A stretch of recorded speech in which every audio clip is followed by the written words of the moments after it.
ប្រទេសឥណ្ឌាជាប្រទេសមួយដែលមានភ្ញៀវទេសចរទៅលេងជាច្រើនហើយភាគច្រើនដែលគេទៅគេតែងតែថតនៅអាហារតាមផ្លូវផ្សេងៗដែរតែនៅវីដេអូនេះខ្ញុំនឹងបង្ហាញជាច្រើនកន្លែងដែលជាតំបន់ទេសចរល្បីៗនៅក្នុងប្រទេសឥណ្ឌាពីកន្លែងដែលក្តៅខ្លាំងរហូតដល់ជិត50អង្សាហើយទៅកន្លែងដែលត្រជាក់គ្រប់រដូវឯរហូតដល់ដក30ប្រាសាទដែលជាប់ចំណាត់ថ្នាក់ទី1ជុំវិញពិភពលោកនោះគឺប្រាសាទ Taj Mahal ជាប្រាសាទដែលគេនិយមទៅលេងជាច្រើនដែរហើយទី2នៅតំបន់ប្រាសាទ Taj Mahal ក៏មានកន្លែងមួយទៀតគឺ Agra Fort គឺជាទីមួយសម្រាប់នៅជំនាន់មុនដែរសម្រាប់ស្ដេចជំនាន់មុនអញ្ចឹងខ្ញុំនឹងនាំអ្នកទាំងអស់គ្នាទៅកន្លែងនោះក៏ជាកន្លែងដែលតាក់ទាញដែលតំបន់ទេសចរនេះក៏គេនិយមដែរទៅដែរនៅពេលដែលគេទៅលេង Taj Mahal គេដែរតម្រង់នៅកន្លែងហ្នឹងទេចឹងដូចខ្ញុំបញ្ជាក់អញ្ចឹងពីកន្លែងដែលក្តៅខ្លាំងទៅកន្លែងដែលត្រជាក់វិញពេលដែលខ្ញុំទៅនឹងគឺអាចចន្លោះពី8ទៅ10អង្សាហើយយប់ឡើងអាចធ្លាក់ដល់ដក1ដក2អញ្ចឹងទៅអញ្ចឹងពីកន្លែងក្តៅខ្លាំងដែលមានផ្សែងពុលហើយយើងទៅកន្លែងដែលត្រជាក់ហើយក៏ជាកន្លែងដែលខ្ពង់រាបហើយធ្វើឲ្យយើងខ្វះអុកស៊ីហ្សែនដោយសារតែវាខ្ពស់នីវ៉ូខ្ពស់ពីទឹកសមុទ្រអញ្ចឹងណាអញ្ចឹងនៅពេលដែលយើងដើរយើងឆាប់ហត់ហើយយើងខ្វះអុកស៊ីហ្សែនពេលយើងអាចគេងទៅអាចនឹងហក់នៅវីដេអូនេះខ្ញុំនឹងណែនាំ tip ខ្លះៗទៅកាន់អ្នកទាំងអស់គ្នានៅពេលដែលយើងទៅលេងនៅតំបន់មួយនឹងដែរហើយបើពេញចិត្តនៅវីដេអូនេះសូមកុំភ្លេចជួយចុច Subscribe និងចុចរូបកណ្ដឹងដើម្បីទទួលបាននៅវីដេអូថ្មីៗបន្តទៀតដែរ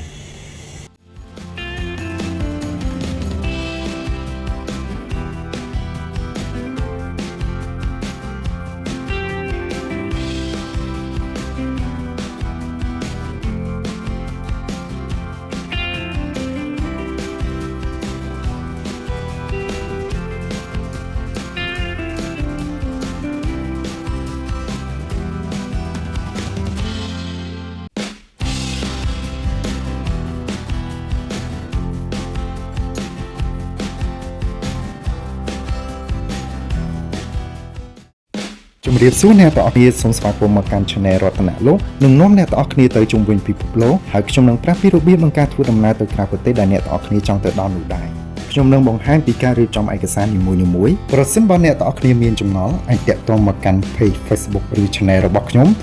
នឹងប្រាប់ព័ត៌មានយ៉ាងច្បាស់ទៅកាន់អ្នកទាំងអស់គ្នាខ្ញុំមានទទួលកក់សម្បត្តិយន្តហោះសន្តាគារឡានក្រុងទូកកាណូតរថភ្លើងកន្លែងដំណើរកម្សាន្តនិងទទួលធ្វើវីសាសម្រាប់អ្នកទាំងអស់គ្នាពេលធ្វើដំណើរទៅក្រៅប្រទេសនោះដែរ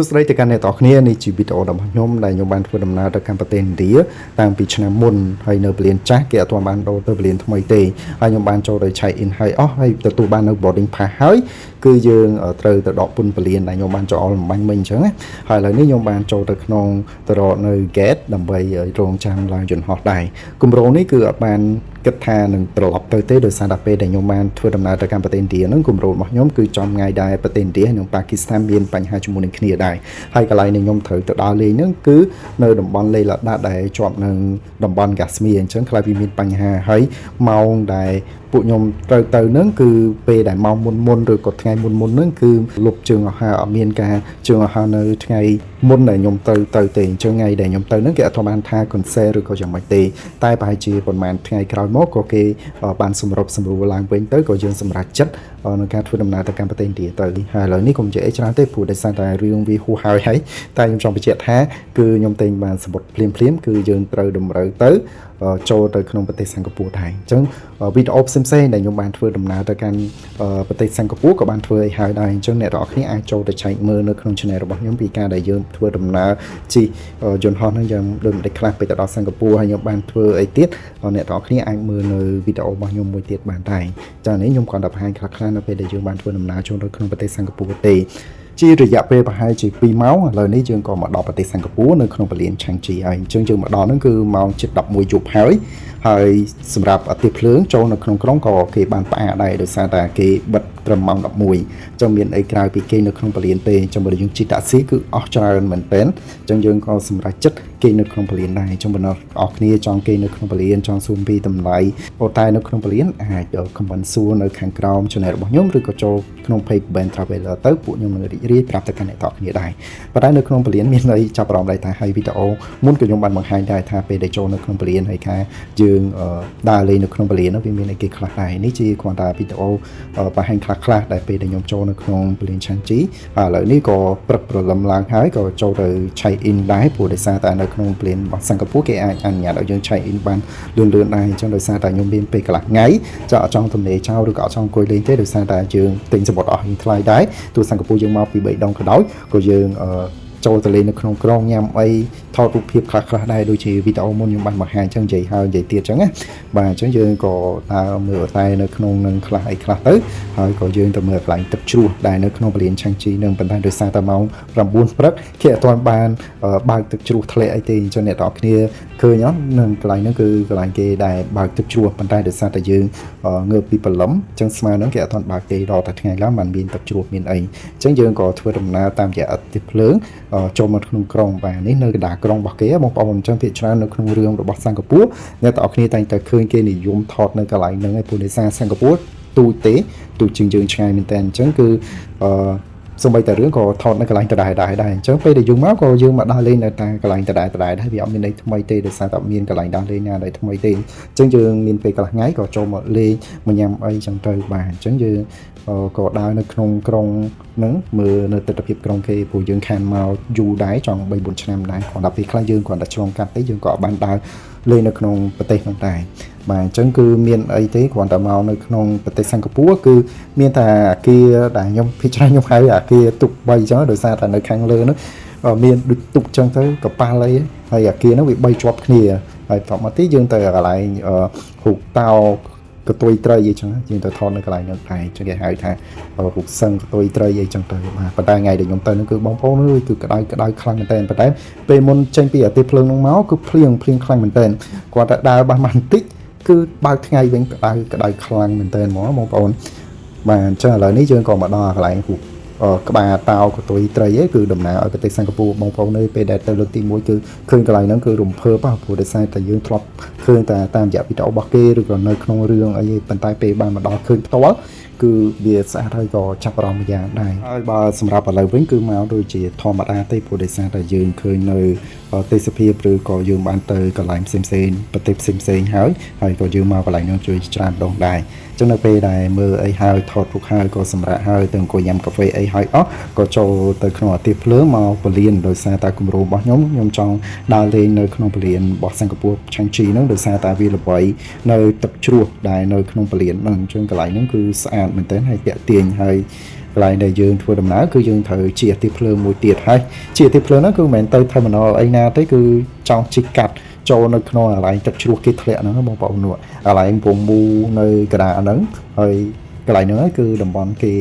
លេងនៅក្នុងពលានហ្នឹងមានទឹកជ្រោះមានអីធ្លាក់ដែរអញ្ចឹងវីដេអូមុនក៏ខ្ញុំបានបង្ហាញដែរអានេះគ្រាន់តែខ្ញុំបង្ហាញទស្សនវិជ្ជាខ្លះបន្ថែមទៀតដោយសារតែអ្នកខ្លះហើយជាអាចទៅមើលអញ្ចឹងខ្ញុំក៏ដាក់ចូលនៅក្នុងវីដេអូនេះដើម្បីអ្នកទាំងអស់គ្នាបានឃើញដែរចាឥឡូវនេះតាមតានៅក្នុងទឹកជ្រោះហ្នឹងវាមានទស្សនវិជ្ជាស្អាតយ៉ាងម៉េចអីទៅកាន់អ្នកទាំងអស់គ្នាអញ្ចឹងខ្ញុំអត់ប្រៀបរាប់អីទេគ្រាន់តែចង់អ្នកទាំងអស់គ្នាមើលទៅទស្សនវិជ្ជានៅក្នុងពលានឆាន់ជីអញ្ចឹងប្រហែលជាអាចអ្នកខ្លះប្រហែលជាអត់បានដឹងថាមាននៅនឹងអីចឹងទៅពេលមើលឃើញវីដេអូរបស់ខ្ញុំហើយក៏មានពេលប្រហែលម៉ោងអាចដើរលេងថតរូបយកនៅទស្សនវិជ្ជាស្អាតៗនៅនឹងដែរ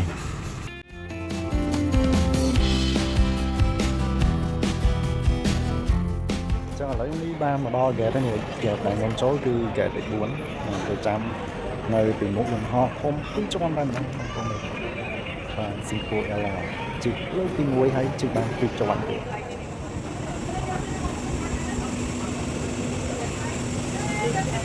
What are you? 64?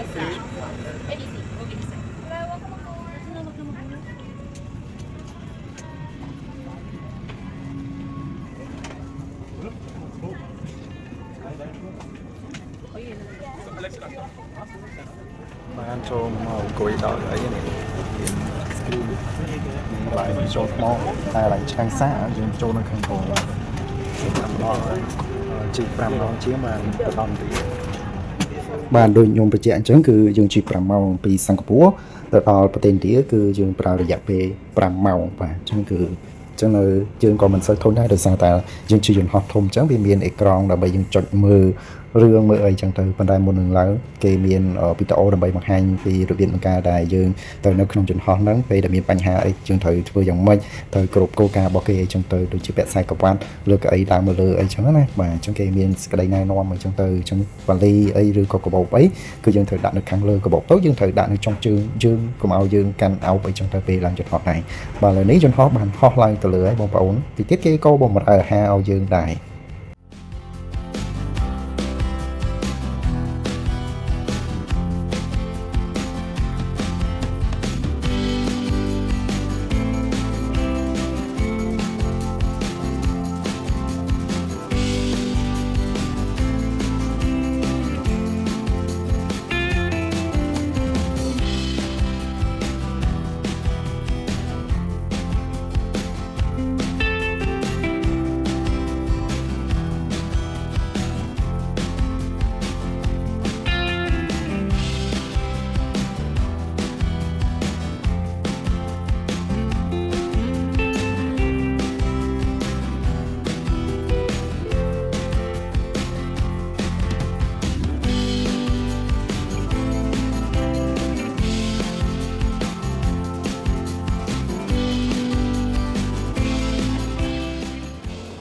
សួស្តីបងប្អូនទាំងអស់គ្នាយូរដល់នេះនៅក្នុងរៀនបាទខ្ញុំដើរទៅយកវ៉ាលី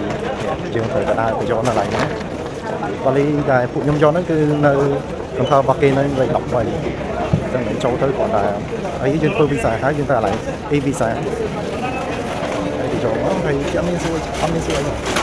ថ្លៃបោះការឲ្យយើងអត់ស្គាល់បងហើយយើងតិចទៀតចេញដំណើរទៅក្នុងក្រុងកន្លែងគេសុខភាពគឺហើយបានចេញមកពីខាងក្រៅអ្នកនរគ្នាក្នុងមេត្រូជាគេធ្វើ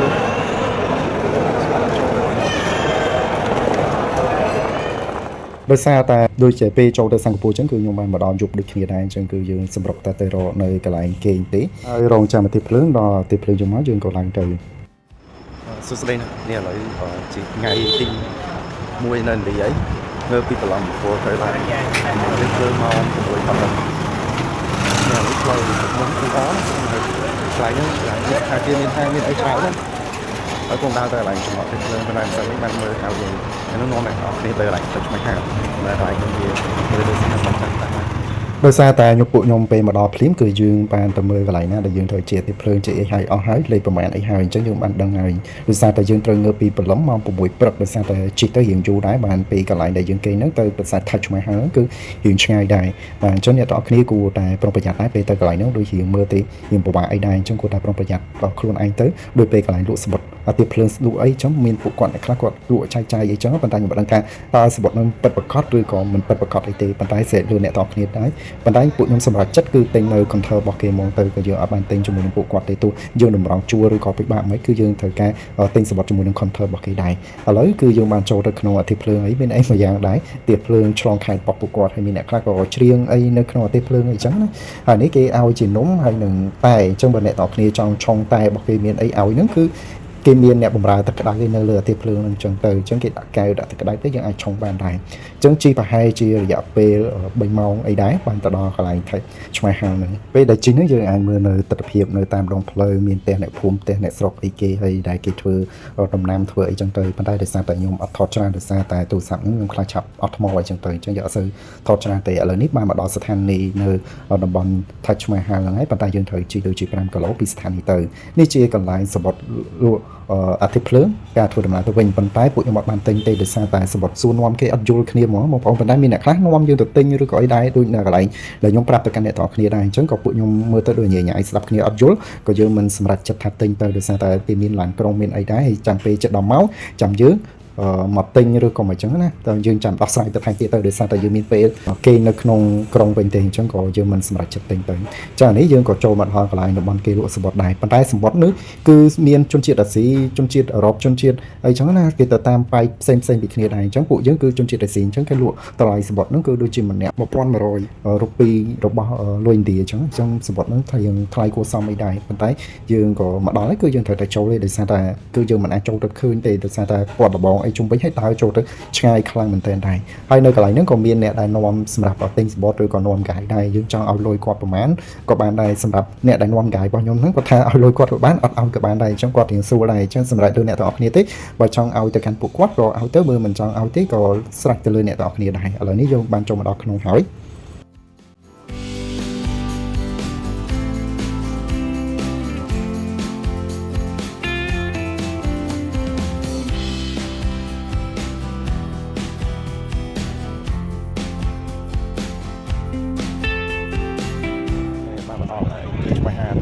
នេះផ្លូវចូលហ្នឹងខ្ញុំប្រាប់មុនបង1000អី740ឥ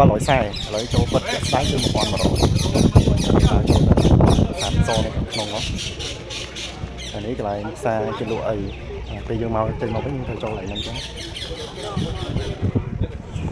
អ្នកតគ្នាបានឃើញអំបញ្ញមិញហ្នឹងគឺគ្រាន់តែពីខាងក្រៅណាអញ្ចឹងពេលដែលយើងចូលមកដល់ទៅគេបានឆែកអវ៉ាន់ឆែកឲ្យយើងដែរអញ្ចឹងអវ៉ាន់អីដែរមើលទៅមិនសមគួរអ្នកតគ្នាគុំគូចូលមកអីពិសេសកតាបធំអីចឹងទៅពួកគ្រាន់តែកាបូបទូកមួយអីក៏គេឆែករុករើមើលដែរសំបីតែពេញខ្យល់ហ្នឹងក៏គាត់សួរនាំយើងច្រើនថានឹងជាអីចឹងនេះជាផ្លូវចូលយើងក៏ចូលទៅខាងក្នុងដែរមើលនៅទស្សនវិជ្ជាឃើញមនុស្សអ៊ូអរជាច្រើនពិសេសភ្ញៀវជាតិរបស់គេហ្នឹងគឺមកលេងព្រោះប្រទេសឥណ្ឌាគឺប្រទេសមួយធំអញ្ចឹងអ្នកខ្លះប្រហែលជាក៏គេនៅឆ្ងាយពិបាកមកដែរអញ្ចឹងក៏មានភ្ញៀវជាតិរបស់គេក៏ចូលមកទស្សនាច្រើនដែរហើយនេះយើងក៏ចូលទៅខាងក្នុងគាត់តែអានេះផ្លូវលបងចូលអ្នកទាំងអស់គ្នាបាទអញ្ចឹងនោះឃើញស្មៅតិចទេណោះតែខ្ញុំអត់ទាន់ដើរចូលទៅទេព្រោះដោយសារតែយើងត្រូវតែមើលអីគ្រប់សពអញ្ចឹងអ្នកទាំងអស់គ្នាមិនយើងមានឱកាសទៅបានច្រើនរហូតច្រើនដងទេអញ្ចឹងប្រហែលជាយើងអាចទៅតែម្ដងហ្នឹងគឺយើងឡើងទៅហើយអញ្ចឹងយើងក៏មើលអីអញ្ចឹងទៅបាទអ្នកទាំងអស់គ្នាបានឃើញនោះបាទគឺប្រាសាទ Taj Mahal បាទមកឃើញផ្ទាល់ភ្នែកហើយដូចជាខ្ញុំបានបញ្ជាក់អញ្ចឹងគឺភាគច្រើនយើងឃើញតែវីដេអូរបស់គេឬក៏យើងឃើញតាមរយៈរឿងទេឥឡូវយើងក៏បានមកដល់ហើយពិសេសកន្លែងថតរូបបាទគឺឈរចាំយូរមែនតើមិនបានថតបាទបើយើងជួលឲ្យគេថតអញ្ចឹងទៅគេក៏ចាប់ប្លង់ចាប់អីឲ្យយើងអញ្ចឹងណាប៉ុន្តែបើយើងអត់ជួលទេគឺបាទដល់តែរងចាំម្នាក់ម្ដងទៅបានថតឲ្យគេដើរចូលឡើងពិបាកធំមែនតើបាទនៅកណ្ដាលប្លង់នៅកណ្ដាលថតឃើញស្អាតហ្នឹងបាទអញ្ចឹងគឺយើងរងចាំអញ្ចឹងយើងក៏ដើរនៅចំហៀងដើរអីមើលអញ្ចឹងណាហើយធំខ្លាំងមែនតើបងប្អូនតោះឥឡូវនេះសូមចូលទៅទស្សនាប្រាសាទ Taj Mahal ជាមួយគ្នាថាទស្សនវិជ្ជានៅក្នុងប្រាសាទ Taj Mahal ហ្នឹងវាមានរូបរាងយ៉ាងម៉េចដែរ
សម្រាប់អ្នកទាំងគ្នាចង់ចូលទៅក្នុងប្រាសាទឃើញនៅទស្សនវិជ្ជានៅខាងក្នុងប្រាសាទហ្នឹងគឺយើងត្រូវការចំណាយលុយទិញសម្បត្តិភាសាទៀតបាទគឺកន្លែងហ្នឹងគេព័ទ្ធជុំវិញហើយមានគេលក់សម្បត្តិអញ្ចឹងខ្ញុំអត់បានចូលទៅទេតែអ្នកទាំងគ្នាអាចចង់ដឹងអាចចូលទៅបានព្រោះខ្ញុំគ្រាន់តែចង់ថតនៅបរិវេណនៅខាងក្រៅទេហើយគឺមានដើមឈើធំហើយក៏មានសត្វតូចគឺខ្ញុំមិនដឹងថាហ្នឹងវាជាសត្វកប្រុកឬក៏អីប៉ុន្តែគឺច្រើនខ្លាំងមែនតើបងប្អូនហើយមានអ្នកខ្លះគាត់ទិញចំណីទិញអីឲ្យអញ្ចឹងទៅអញ្ចឹងក៏បាន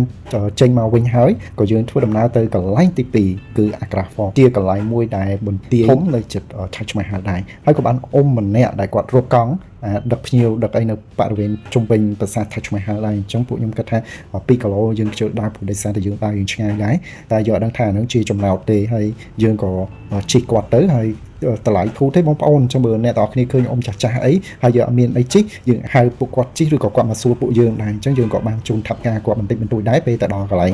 ខ្លងទ្វារនោះដែរបាទនេះជាម្ហូបអាហារនៅតាមផ្លូវប៉ុន្តែបានតែថតទេបងប្អូនគឺខ្ញុំអត់ធានញ៉ាំដែរបើអ្នកដែលគេចូលចិត្តញ៉ាំហ្នឹងហើយញ៉ាំទៅខ្ញុំអត់ធាននិយាយថាម្ហូបរបស់គេឬក៏ការលក់ដូររបស់គេមិនចេះប៉ុន្តែខ្ញុំអត់ធានញ៉ាំទេបងប្អូនអើយគឺពេញមួយថ្ងៃហ្នឹងគឺខ្ញុំញ៉ាំតែនំដែលខ្ញុំបានទិញដាក់មកជាប់ខ្លួនទេហើយដល់ពេលល្ងាចឆុងមីអីនៅក្នុងបន្ទប់ញ៉ាំទេបងប្អូនអើយគឺយើងអត់បានទិញនំទិញអីទេឥឡូវនេះក៏បានទិញសបុតហើយដូចគ្នាអញ្ចឹងគឺនៅដូចកន្លែងប្រាសាទ Taj Mahal អញ្ចឹងគឺតម្លៃអាស៊ីតម្លៃផ្សេងហើយតម្លៃជនជាតិគេតម្លៃផ្សេងហើយបរទេសអីគេផ្សេងចឹងបាទអញ្ចឹងយើងក៏បានទិញសបុតទិញអីហើយចំពោះតម្លៃសបុត50រូពីពេលដែលយើងចូលទៅក្នុងប្រទេសហ្នឹងគឺក្នុងម្នាក់អញ្ចឹងគឺយើងត្រូវចំណាយអស់50រូពីដែរអញ្ចឹងវារៀងធូរថ្លៃជាងប្រាសាទ Taj Mahal ហើយគឺចូលទៅក្នុងហ្នឹងគឺប្រទេសរបស់គេគឺធំខ្លាំងមែនទែនហើយក៏ឆៃឆេដូចគ្នាដែរគេមិនអនុញ្ញាតឲ្យយើងយកនំយកអីចូលទៅញ៉ាំឬក៏ដាក់ជាប់ខ្លួនអីទេបើមានគេនឹងដកចោលអីចឹងឬក៏បើយើងអាចឈរញ៉ាំបានយើងឈរញ៉ាំសិនទៅអញ្ចឹងគេអនុញ្ញាតឲ្យយើងអញ្ចឹងដែរបាទនេះគ្រាន់តែយើងផ្លូវចូលទៅខាងក្នុងណាបងប្អូនប៉ុន្តែនៅខាងក្នុងគឺធំហើយដើរឆ្ងាយយូរខ្លាំងមែនទែនចឹងអ្នកនរគ្នាគួរថាស្គាល់ឆាត់ស្គាល់មុខស្គាល់អីទៅតាមទៅដោយសារតែប្រទេសឥណ្ឌាគឺក្តៅខ្លាំងមែនទែនដល់ពេលតំបន់ដែលត្រជាក់គឺត្រជាក់ខ្លាំងដូចខ្ញុំនិយាយពីក្បាលវីដេអូអញ្ចឹងបាទឥឡូវសូមតាមដាននៅ Agra Fort ហ្នឹងគឺមានទស្សនវិជ្ជាអីស្អាតយ៉ាងម៉េចខុសពីប្រាសាទ Taj Mahal យ៉ាងម៉េចអ្នកនរគ្នាពេលដែលទៅតំបន់ហ្នឹងគួរតែទៅលេងឬអត់សម្រាប់ខ្ញុំគឺខ្ញុំចង់ឲ្យណែនាំអ្នកទាំងអស់គ្នាគឺត្រូវទៅលេងដោយសារតែវានៅជិតគ្នាហើយតំបន់ហ្នឹងគឺវាឆ្ងាយមែនទែនយើងធ្វើដំណើរទៅអញ្ចឹងយើងគួរតែទៅលេងទៅហើយក៏មិនសូវថ្លៃដែរព្រោះតម្លៃ50រូពីទេ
បន្ទាប់ពីអ្នកទាំងអស់គ្នាឃើញនៅ Agra Fort ហើយជាបន្ទាយមួយដ៏ធំមួយតើអ្នកទាំងអស់គ្នាមានអារម្មណ៍ថាយ៉ាងម៉េចដែរឥឡូវនេះដល់មកខ្ញុំចេញត្រឡប់ទៅវិញហើយទៅរកនៅកង់3ឥណ្ឌាដើម្បីជិះទៅទីភ្លើងប៉ុន្តែដោយសារតែយើងសួរគេទៅថាមានឡានក្រុងអត់អញ្ចឹងគេថាមានអញ្ចឹងគាត់ក៏នាំយើងទៅជិះឡានក្រុងវិញបាទឡានក្រុងគឺម្នាក់500យើងធ្វើដំណើរចូលទៅក្នុងក្រុងប៉ុន្តែរៀងយូរដែរបងប្អូនចេញតាំងពីម៉ោង1រហូតដល់ម៉ោង5ឬក៏ម៉ោង5:06អីបានទៅដល់តែវិញព្រោះដោយសារយើងត្រូវរកនៅកង់3ឥណ្ឌាជីបន្តទៀតគ្រាន់តែទៅរៀងពិបាកអីដែរអញ្ចឹងយើងទិញមុនគេទៅបានរៀងកៅអីមុខទៅរៀងស្រួលអង្គុយតិចបងប្អូនប៉ុន្តែចាក់ស្ដែងវាអត់ដូចយើងជិះទីភ្លើងទេយើងជិះឡានក្រុងដោយសារចំណាយពេលយូរហើយពេលឈប់ក៏យើងអត់មានកន្លែងណាឈប់មួយដែលស្រួលបួលអត់មានតែបន្ទប់ទឹកអត់មានអីដែរតែនេះជាបទពិសោធន៍ថ្មីមួយនៃការដែលយើងជិះឡានក្រុងឥឡូវនេះយើងមកធ្វើដំណើរបន្តទៀតដែរចូលទៅក្នុងពលាយន្តហោះដើម្បីនាំអ្នកទាំងអស់គ្នាទៅតំបន់ត្រជាក់វិញម្ដងដូចខ្ញុំបញ្ជាក់តាំងពីក្បាលមុនដំបូងអញ្ចឹងពីកន្លែងដែលក្តៅរហូតដល់50អង្សាមានផ្សែងពុលហើយខ្ញុំនឹងនាំអ្នកទាំងអស់គ្នាទៅកន្លែងដែលត្រជាក់គ្រប់រដូវ ពេលដែលខ្ញុំទៅហ្នឹងគឺចាប់ពី10ចុះមកខាងក្រោមហើយពេលយប់ឡើងអាចដកមួយអីចឹងទៅគឺត្រជាក់ខ្លាំងមែនទែនដែរឥឡូវមកដល់ពលានយន្តហោះរបស់គេហើយចឹងអ្នកទាំងអស់គ្នានឹងឃើញទស្សនវិជ្ជានៅក្នុងពលានយន្តហោះដែរ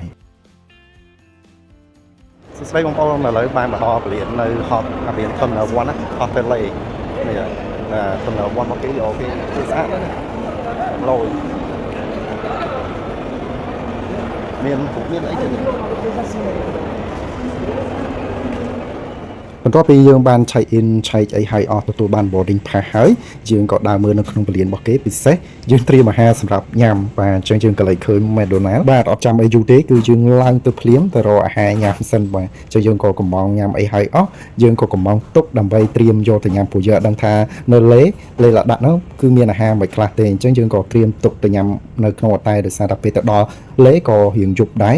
យើងខ្លាចអត់មានគេលក់អីញ៉ាំឬក៏នៅតំបន់ដែលយើងគេងនោះអត់មានអាហារឬក៏មានភោជនីយដ្ឋានឬក៏គេលក់នៅតាមផ្លូវអីទេអញ្ចឹងយើងក៏ត្រៀមទុកឲ្យហើយទៅហើយអត់ដឹងថានៅកន្លែងនោះគឺយើងអាចរកអីញ៉ាំស្រួលបានអញ្ចឹងយើងក៏កំង McDonald ទុកត្រៀមឲ្យហើយដាក់នៅក្នុងកាបូបទៅហើយឥឡូវនេះឡានក្រុងដែលយើងនាំយើងចូលទៅក្នុងយន្តហោះហ្នឹងក៏បាននាំយើងចូលទៅហើយចុះខ្ញុំបាននិយាយថាមកដល់ gate ឬក៏អីអញ្ចឹងអ្នកទាំងអស់គ្នាឃើញហើយ gate លេខ33បាទ Terminal 1បាទចុះឥឡូវនេះឡានក្រុងដែលនាំយើងទៅកាន់យន្តហោះហ្នឹងក៏មកដល់ហើយអញ្ចឹងយើងក៏ចូលទៅក្នុងឡានក្រុងហើយរងចាំទៅដល់កន្លែងច្រកឡើងយន្តហោះដែរសម្រាប់ក្នុងចិត្តពេលទៅកាន់លេហ្នឹងក៏មានអារម្មណ៍មួយថាភ័យដែរដោយសារតែខ្លាចវាមានបញ្ហាអូម៉ាថាប៉ាគីស្ថានហើយនៅឥណ្ឌាមានបញ្ហាមួយទៀតហើយគេត្រូវបិទពលានតែយើងគួរដោះស្រាយមិនជាយើងបានឆែកមើលអីហើយអស់ហើយគឺបើយើងជិះឡានក្រុងមកទីក្រុងរបស់គេធំវិញគឺយើងត្រូវចំណាយពេល2ថ្ងៃអញ្ចឹងយើងបាននិយាយភាសាគ្នាហើយអូម៉ាថាបើមានបញ្ហាអីភ្លាមគឺយើងត្រូវតែជិះឡានមកវិញភ្លាមដើម្បីកុំឲ្យខាតសម្បត្តិយន្តហោះឡើងមកខ្មែរវិញដែរអញ្ចឹងឥឡូវនេះ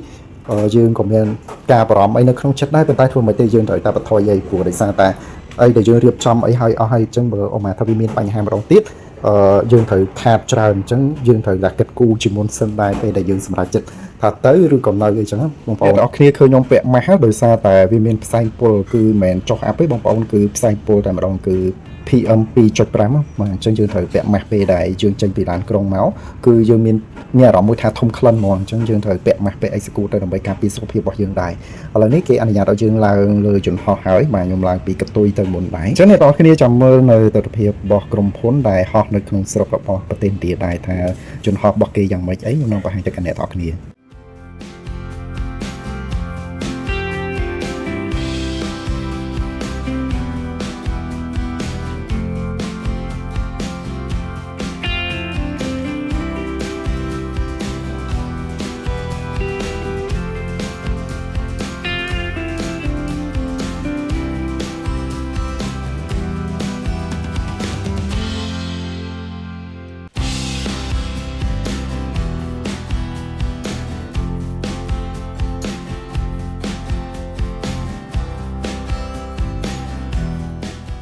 ជីប្រហែលជារយៈពេល1ម៉ោង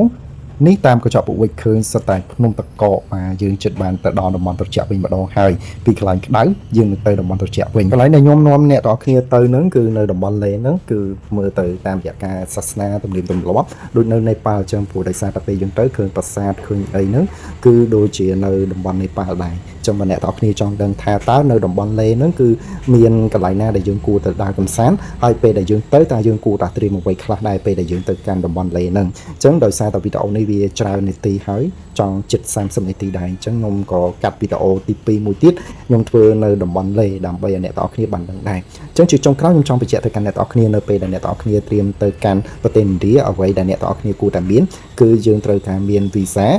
សម្រាប់ចូលទៅក្នុងប្រទេសឥណ្ឌាហើយនឹងសម្បត្តិយន្តហោះអ្នកទាំងអស់គ្នាគួរតែកក់នៅសន្តាគារឲ្យហើយទៅងាយស្រួលហើយអ្នកទាំងអស់គ្នាគួរតែយល់ដឹងអំពីការជិះឡានក្រុងជាទៀបភ្លើងឬក៏ការរស់នៅម្ហូបអាហារផ្សេងៗដើម្បីយើងអាចត្រៀមខ្លួនខ្លះដូចជាខ្ញុំអញ្ចឹងខ្ញុំមានត្រៀមមីត្រៀមអីសម្រាប់យកទៅញ៉ាំដែរដើម្បីសគួរខ្លួនឯងដោយសារតែយើងប្រកាសជាថាយើងញ៉ាំអាហារនៅនឹងអត់បានទេហើយពិសេសមួយទៀតបើអ្នកទាំងអស់គ្នាចេះជិះម៉ូតូប៉ុន្តែអ្នកទាំងអស់គ្នាត្រូវការមានបានបើកបរព្រោះនៅតំបន់លេគេអាចជួលនៅម៉ូតូដែរប៉ុន្តែសម្រាប់ខ្ញុំវិញខ្ញុំនឹងប្រាប់នៅ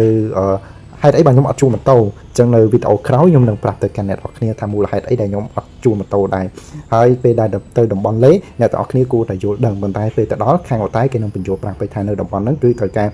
យើងទិញដូចជាទិញសម្រាប់ការកញ្ចប់ការដើរលេងរបស់យើងដូចជាម្នាក់រហូតដល់700របស់លុយឥណ្ឌាដែរអញ្ចឹងយើងត្រូវការត្រៀមខ្លួនជាស្រេចដែរនេះ ចុងបញ្ចប់របស់ខ្ញុំដែរអរគុណច្រើនសម្រាប់អ្នកទាំងអស់គ្នាដែលតាមដាននៅវីដេអូមួយនេះសូមកុំភ្លេចមើលនៅវីដេអូទី2របស់ខ្ញុំដែរសូមកុំភ្លេចជួយ Subscribe ដែរអរគុណច្រើន